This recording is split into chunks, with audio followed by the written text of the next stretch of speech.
खबरों से जुड़े रहने के लिए रणभेरी न्यूज़ को सब्सक्राइब करें और बेल आइकन को प्रेस करें। दुनिया के सबसे बुजुर्गवार शहर बनारस में उसकी बुजुर्गियत का ठप्पा काल की मुहर की मानिंद चप्पे चप्पे पर चस्पा है। यही वह वजह है जो इस पौराणिक नगरी को धरोहरी थातियों का सरपरस्त शहर बनाता है। जाहिर है ऐसे में इस नगरी की ईंट ईंट इसके अतीत वैभव की ऐश्वर्य कथाएं सुनाती हैं।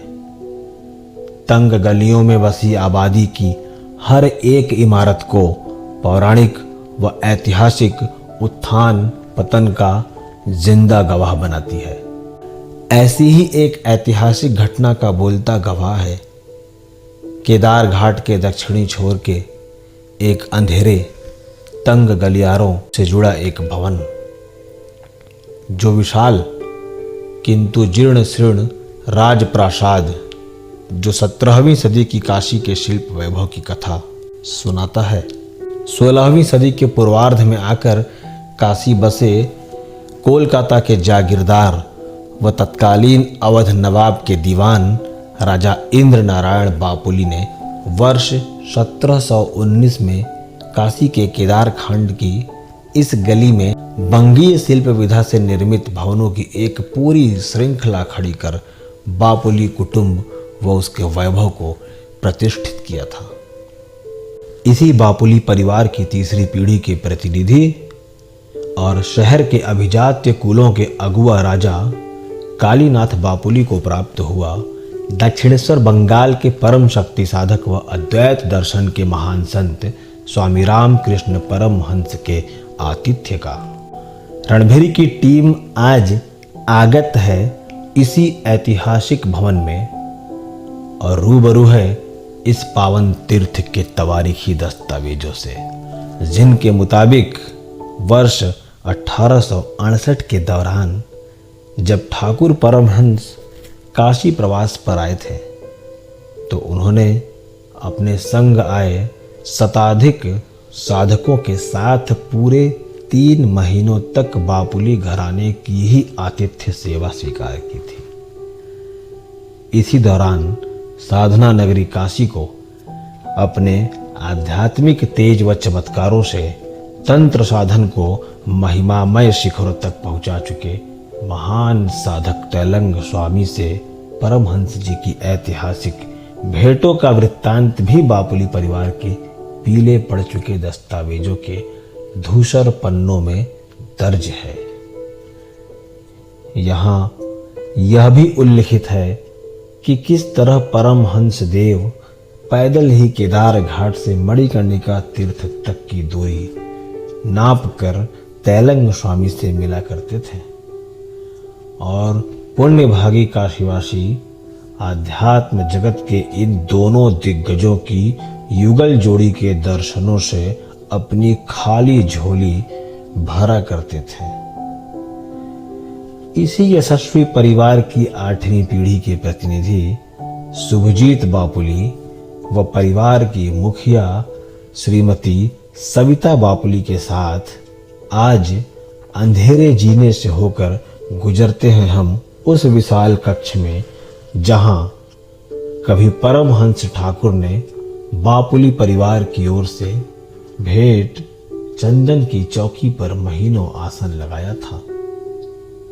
पार्श्व में ही मौजूद है कांच की मंजूषा में संरक्षित वे चरण पादुकाएं भी, जिन्हें पहनकर मां कालिका के दुलरुए पुत्र परमहंस ने स्वर्णिम आभा से मंडित काशी की परंपरा अनुसार परिक्रमा की थी।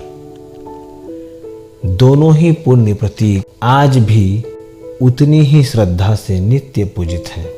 बताती हैं सविता जी कि ससुर डॉक्टर विनय बापुली व पति अजीत बापुली के जीवन काल तक आध्यात्मिक सत्संगों, संगोष्ठियों, भजन संध्याओं व पर्वोत्सवों पर आयोजित कार्यक्रमों से इस ऐतिहासिक भवन व मुख्य कक्ष की आभा 19वीं सदी के मध्य तक दपदपाती रही।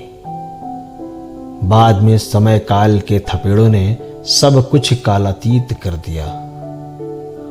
शुभजीत बताते हैं कि अब भी देश दुनिया की तमाम जगहों से श्रद्धालु जन इस संत तीर्थ तक आते हैं। पावन प्रतीकों का दर्शन कर पुण्य फल को सिर माथे लगाते हैं। शुभजीत के अनुसार अब अकिंचनता के चलते सब कुछ मुट्ठी की रेत की तरह फिसलता जा रहा है। भवन अब गिरा तब ढहा की दुर्गति को प्राप्त है। नियमित पूजा अर्चना भी बस जल अच्छत से चल पा रही है। कहते हैं शुभजीत, अब जरूरत महसूस हो रही है सहयोग वाले उन हाथों की जो इस अमूल्य थाती को सहेज संभाल के जतन कर सके।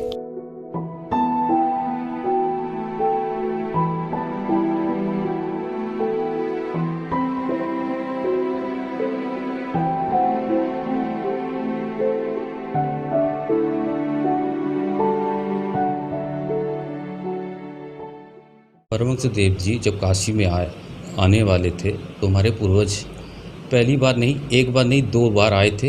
एक बार अपनी माता जी के साथ आए थे और दूसरी बार जो है उन्होंने काशी में मथुर बाबू के साथ, रानी रासमणी के दामाद मथुर बाबू के साथ सन 1868 में काशी प्रवास के द्वारा वहाँ से कलकत्ता से चले थे और यहाँ पर आकर मुगल सराय तक उस समय ट्रेन था, वहाँ पर रुके थे। वहाँ से नाव से फिर गंगा जी से होते हुए हमारे घर में आके करीब 3 महीना के प्रवास के दौरान यहाँ पे रुके हुए थे।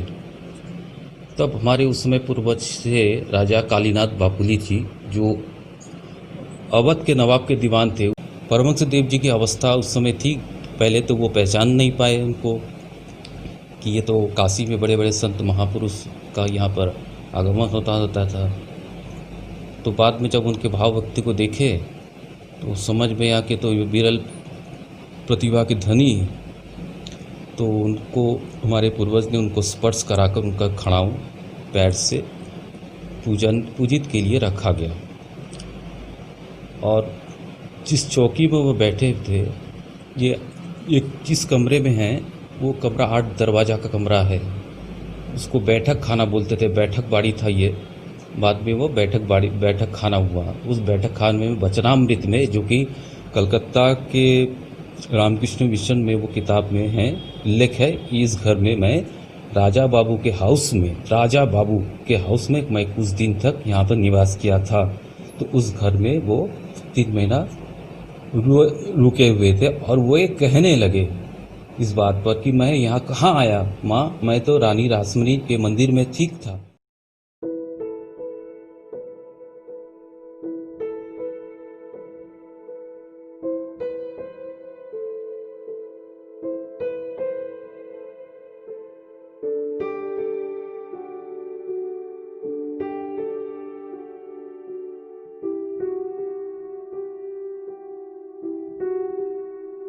खबरों से जुड़े रहने के लिए रणमेरी न्यूज़ को सब्सक्राइब करें और बेल आइकन को प्रेस करें।